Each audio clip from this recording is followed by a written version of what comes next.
Assalamualaikum warahmatullahi wabarakatuh. Teman-teman, kita berjumpa kembali di channel YouTube Janusen. Kita akan melanjutkan sekolah ma'rifat.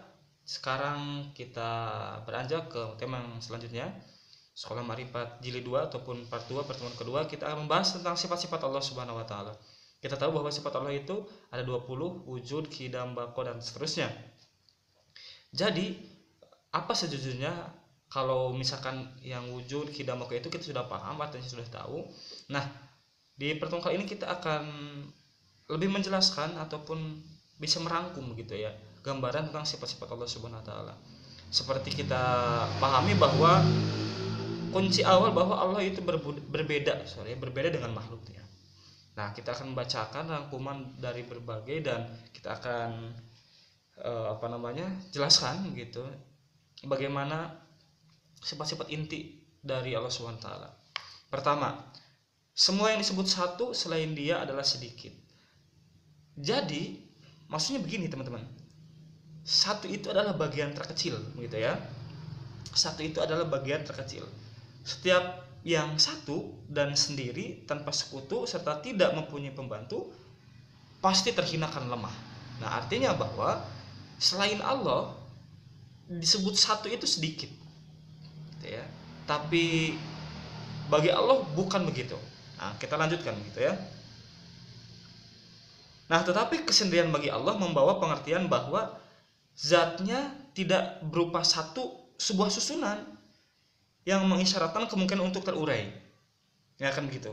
Kemudian dan bahwa dialah yang memonopoli keagungan dan kekuasaan. Segala sesuatu selain zatnya pasti akan pasti akan tersentuh kefanaan. Maka setiap pemberian sifat satu atau sendiri gitu ya, bagi selain Allah menunjukkan sifat sedikit.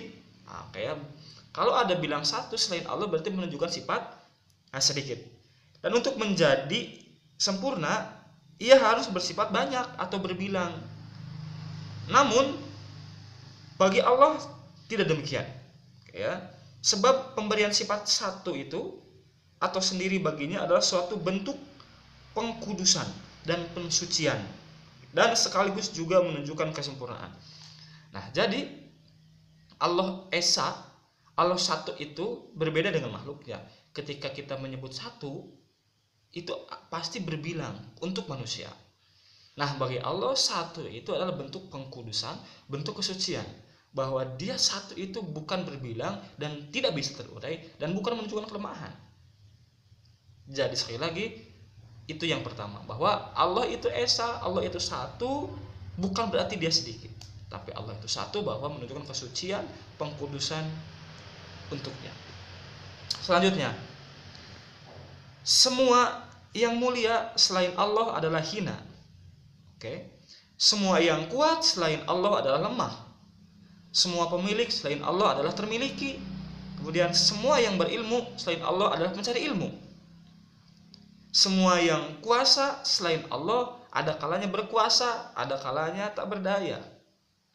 Semua yang mendengar selain Allah adalah tuli terhadap suara-suara yang amat lembut, amat keras ataupun yang amat jauh dari tempatnya.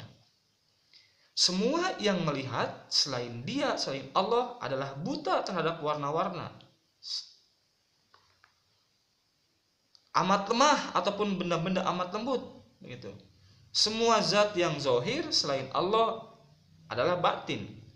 Dan semua yang batin selain Allah tidak mungkin bersifat zohir. Nah, jadi teman-teman semuanya, itu rangkuman dari sifat-sifat Allah. Nah, kita akan ada yang menarik sedikit di sini ya. Semua yang berilmu selain Allah adalah mencari ilmu. Jadi bahwa Allah itu maha luas. Ilmu Allah tidak akan habis sampai kapanpun.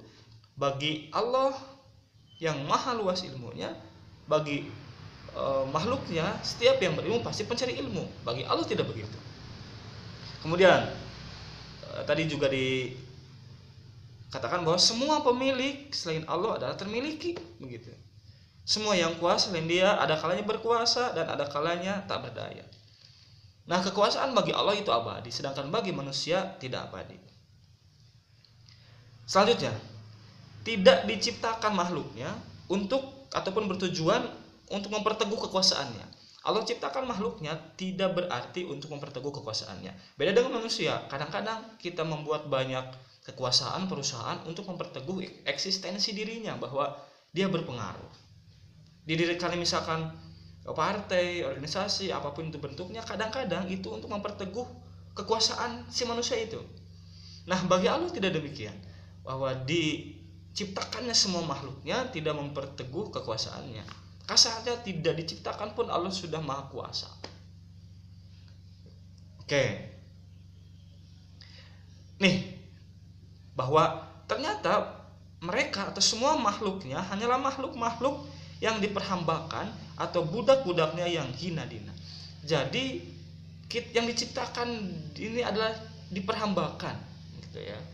Jadi jelas sekali bahwa Allah tidak butuh kita. Kita sering mendengar bahwa ibadah kita itu sejujurnya bukan bahwa Allah butuh ibadah kita, itu bentuk penghambaan kita kepada Allah Subhanahu wa taala. Itu luar biasa sekali. Ya. Jadi kita itu sebetulnya diperhambakan, apapun yang kita lakukan adalah bentuk penghambaan kita kepada Allah Subhanahu wa taala. Tidak lain, tidak ada lebih. Hanya seperti itu. Makanya teman-teman semuanya di hadapan Allah itu semuanya sama. Kecuali apa? Orang-orang yang bertakwa. Jadi sejujurnya begitu. Kita semua sama di sisi Allah, diperhambakan atau kita menghamba kepada Allah Subhanahu wa taala. Kecuali ataupun yang bisa membedakan adalah orang-orang yang bertakwa. Kita lanjutkan. Tiada ataupun dia dan tiada ia berpisah dari sesuatu sehingga dapat disebut ia tidak ada di sana.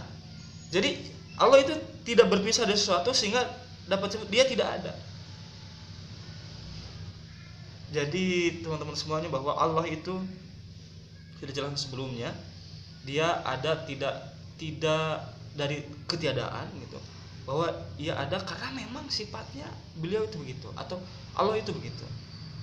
Kalau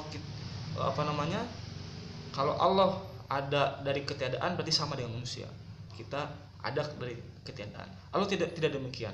Teman-teman yang belum tonton yang sebelumnya begitu, bagaimana Allah Subhanahu wa taala.